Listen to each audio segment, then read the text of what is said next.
Bueno, y aquí estamos con 4 grados 4 décimos de sensación térmica. Debo decir que estamos relativamente mejor que en el día de ayer. El cielo muy despejado a esta hora, con una intensa luminosidad en el inicio de este encuentro. Donde no hay luminosidad es claramente en el comportamiento de muchos líderes con responsabilidades globales y con responsabilidades regionales.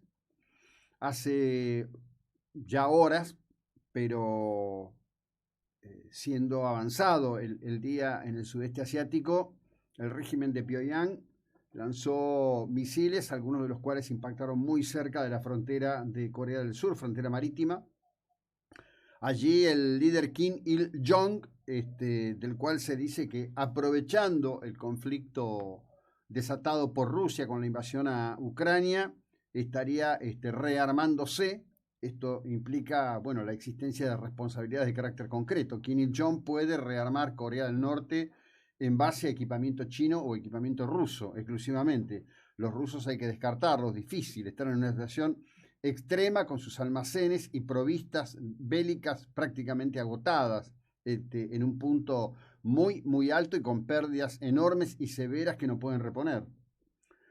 La situación desatada permanentemente por Kim Il-jong, quien ha estado permanentemente incitando al lanzamiento de misiles balísticos, algunos de los cuales atravesaron el mar de Japón y cayeron en el océano muy cerca de las costas de esta nación insular, trae, digamos, una situación de más tensión todavía en el planeta, entendiendo primero que China mira, no actúa, balconea. Estados Unidos mueve en su compromiso de contribuir a respetar la paz mediante la presencia armada y hay, digamos, importantes recursos de la sexta flota, flota del Pacífico norteamericana, la mítica flota que en definitiva llevó el peso de la guerra hasta el triunfo de los aliados, pero de Estados Unidos en particular en la Segunda Guerra Mundial, con acciones en conjunto y una vuelta de tuerca que va a permitir, casi seguramente con una modificación constitucional,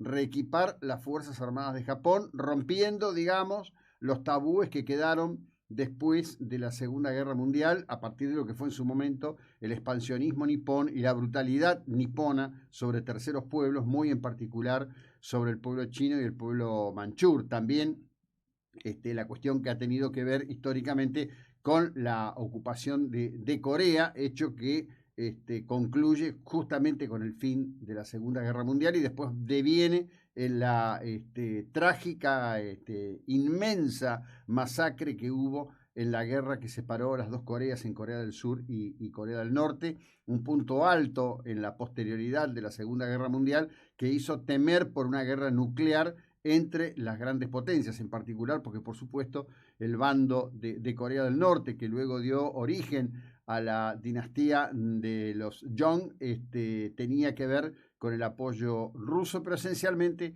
con el apoyo chino. Claro que campeaba la idea de un tour de force bélico mediante bombas atómicas. De hecho, en aquel momento, luego de una situación de estancamiento en la guerra y después del fracaso de un desembarco, mítico desembarco en Incheon, dirigido por el general MacArthur, el gobierno de Estados Unidos se pone firme y le plantea a MacArthur que si iba a haber un triunfo bélico en Corea tenía que ser a través de acciones bélicas, digamos, de ordinario, no con la utilización de ingenios nucleares. Estaba MacArthur planteando a la presidencia de Estados Unidos directamente lanzar una tercera bomba atómica sobre Corea del Norte y terminar, digamos, con esa guerra. Esa guerra finalmente, por la cuestión de equilibrio que surgió después de los acuerdos de la Segunda Guerra Mundial, en Yalta y en Potsdam, terminó significando esto, la partición en el paralelo 38 de las dos Coreas, una situación que hoy está todavía presente, no saldada. Allí la guerra no concluyó, es decir, nunca se firmó un acta que implicara el fin de la guerra, simplemente se firmó un armisticio que mantiene la situación congelada desde la década del 50 hasta el presente de hoy, un presente que está, bueno, dado por todo este escenario bélico complejo que ha puesto al mundo literalmente patas para arriba, ¿no? Cuando se suponía que estábamos a la salida de un evento global que nos iba a transformar en mejores. Recordarán ustedes todo lo que se decía al respecto de la cuestión de la pandemia. No lo dijo solo Alberto Fernández, ¿no? De esto saldremos mejores, el capitalismo ha fracasado, la humanidad está atravesando un periodo de inestabilidad emocional y de violencia realmente extraordinario, donde hay un conjunto de elementos que se cruzan permanentemente, el flagelo del narcotráfico que está golpeando.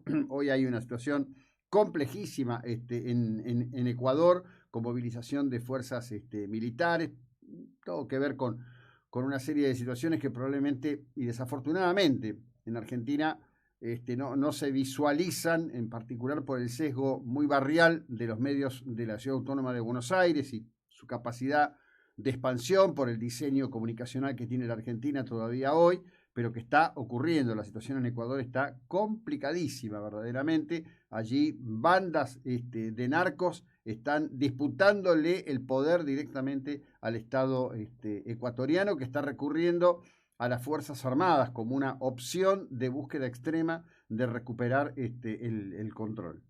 Pero acá, entre nosotros, las últimas horas han estado dedicadas realmente a temas menores y a un grado de tiringuería y de estupidez que no tiene límites, ¿no?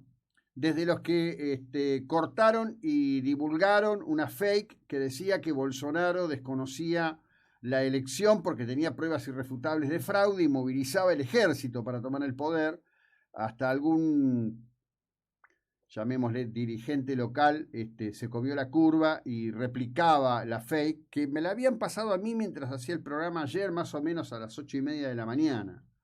Esto empezaba en Brasil, había una simiente de un esquema muy parecido al de la elección que Trump pierde ante Joe Biden, un Joe Biden, pobre hombre, que cada día anda un poco más perdido. Por segunda vez en muy poco tiempo habló de la muerte de un hijo suyo en Irak. Su hijo no murió en Irak, murió en otras circunstancias críticas, pero él tiene algún grado de confusión ahí, un Biden que está haciendo campaña y que de pronto quizás el estrés, vaya a saber, el cansancio, ignoro cuál será lo que diría un profesional médico al respecto de la situación de Biden, pero que se pierde, ¿no? Tiene momentos en que se pierde y eso es muy grave para cualquier presidente y para un presidente de una nación como Estados Unidos lo es mucho más todavía. Pero un Biden que no está distraído, no está distraído. Estados Unidos tiene una reserva estratégica de petróleo que construyó después de la guerra del Yom Kippur en la década del 70 como un factor de control y equilibrio del precio del poder.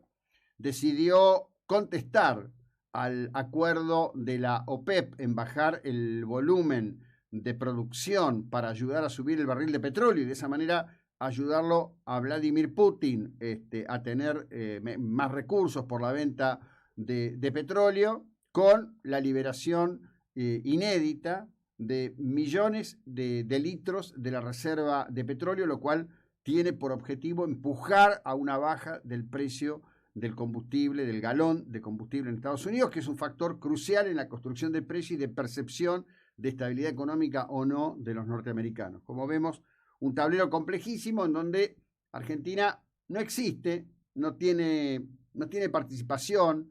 Argentina ni siquiera es un partiquino, ¿no? Con un presidente diletante que sale corriendo hacia Brasil a abrazarse en un pasillo, a toquetear a un presidente electo, en una visita que claramente no es una visita oficial, donde no sabemos cómo se autorizaron los recursos, ¿no? Yo parto de la base que los recursos no están autorizados, que simplemente usan el Estado como si fuera una cuestión de carácter propio y ahí vamos, ¿no? En una algarada que, vos decís, ¿y esto qué festejan estos tipos? Que Lula le ganó a Bolsonaro. ¡Wow! Es un tema de los brasileños, les impacta a los brasileños, les jode la vida a los brasileños. País que está partido al medio. No tiene una grieta, tiene un cañón del Colorado en el medio, entre lo que piensan unos y lo que piensan otros, lo que creen unos y lo que creen otros. Están los que creen que con Lula llegó el demonio, y que el país va a ser, digamos, entregado, vas a saber a qué a qué ideas o a qué cuestiones con un Lula que llega a la presidencia con una diferencia mínima y sin poder. Es decir, el gran dato es que Lula llega a la presidencia sin poder. Lula no va a tener el control del Congreso, no tiene el control a través de los gobernadores en un estado federado como es Brasil, de los principales estados de esa nación, además con una expectación negativa por millones de compatriotas que tienen del otro lado la misma expectación negativa de la persona de Bolsonaro. Bolsonaro que ayer finalmente se presenta y no dice saludo a Lula por haber ganado, no dice nada de todo eso, no. Lo que dice es que él mantiene su compromiso con el pueblo brasileño y que respetará la Constitución. En paralelo con eso, quiere su vicepresidente, se comunica con el vicepresidente electo y le dice, bueno, vamos a iniciar la transición. La verdad que son rabietas de chicos, ¿no? Es una cosa que digo, también hay que medir con respecto de Bolsonaro. Esto lo digo para los bolsonaristas locales, ¿no? Que hacen una especie de corte, más o menos al estilo de el bolsonarista es más o menos como el seguidor de Milei. Es decir, es cero intelectualidad, todo emocionalidad, y me parece que el tipo es bárbaro porque le pintó la cara a Alberto, porque etcétera, etcétera. La verdad que Bolsonaro tiene ahí un tipo que es un fenómeno, que es su actual ministro de Economía, que un gesto inteligente de Lula da Silva sería sentarse con este caballero y decir, bueno, mire, vamos a tomar todo esto de positivo que han hecho ustedes, que significa que, entre otras cuestiones, la economía de Brasil está creciendo y además tiene deflación de precios, y no hacer como ocurrió en Argentina, que llegó el gobierno de científicos, que digamos sería el doctor Neurus, y rompieron absolutamente todo lo que estaba logrado, ¿no? Y despedazaron todo, y hicieron campaña con mentiras como al estilo de con el asfalto o con el cemento no se come. Hace unos días Mínimo Kirchner dijo, no, Macri no tiene vergüenza, no hizo ninguna obra. Vos decís, la verdad que el grado de abstracción en el que viven estos muchachos es complicado. Pero hablando de complicaciones, bueno, ha ocurrido esta operación, es una operación mendaz, patética, triste, impulsada por la usina de acción política del jefe de gobierno de la Ciudad Autónoma de Buenos Aires, Horacio Rodríguez Larrenta. A ver, hay una puja, esto está claro. Hay una puja de intereses, hay una puja de poder, de estilo y de proyecto dentro del PRO. Patricia Bullrich representa lo que la gente llama los halcones, y Larreta representa lo que algunos prefieren llamar palomas, y que en realidad, como bien ha dicho Mauricio Macri, es populismo light. Lo que Larreta representa es la idea de la Argentina corporativa atada en acuerdos de superestructura, ajenos al interés del colectivo, del común de los argentinos, en una idea de crear estabilidad a partir de la protección de los intereses de los distintos grupos de acción, económicos, sindicales, etc. Ese esquema que tiene, digamos, como adalides, como personas que pueden romper con eso y devolver a los argentinos una viabilidad de nación desde conceptos de libertad, de conceptos de austeridad, tiene en Patricia Bullrich uno de los ejes. ¿Qué es lo que pasó para que se llegara a ese momento en donde Patricia Bullrich le dice a Miguel, que ahora todos descubrieron que es nieto de Lorenzo Miguel, el mítico dirigente gremial, tesorero de la Unión Obrera Metalúrgica, que le va a romper la cara? Lo que ocurrió es que la vienen operando, así se usa el término a Patricia en los medios de comunicación, cuestionándola permanentemente porque Horacio Rodríguez Larrenta está ofendido porque Patricia se atreve a decir que ella querría ser presidente de la Nación Argentina. Larrenta se construyó en su cabecita una idea de, concluyó Mauricio, yo soy más que todo, yo soy más que cualquiera, yo soy el líder del PRO y nunca ha podido ser el líder del PRO. El único lugar que es el líder del PRO es en los medios, en donde, como dice Tarico, impera el dinero que viene de las tasas municipales porteñas o de otras cajas. ¿Qué fue lo que pasó? ¿Por qué ocurrió todo esto? Bueno, Felipe de Miguel venía diciendo algunas cosas de Patricia. ¿Dónde ocurre este evento? Que el video se ha distribuido por todos lados. Ahora en el próximo bloque lo vamos a compartir para dar pie a lo que va a ser el desarrollo del segundo bloque. En el momento en que van todos a la presentación del libro de Mauricio Macri. Allí Felipe de Miguel se le acerca a Patricia, como en onda de, hola amiguita, ¿cómo estás? Y Patricia, que dejó en claro que la hipocresía la brota, le dice lo que le dice. Ahora, era una cuestión entre los dos. ¿Cómo trasciende el video? ¿Qué pasó? ¿Llegó milagrosamente el video en simultáneo a todos los medios de Capital Federal en el mismo momento para ser transmitido cuasi en cadena? No, eso es la operación. De eso voy a estar hablando en el próximo bloque. Ya continuamos.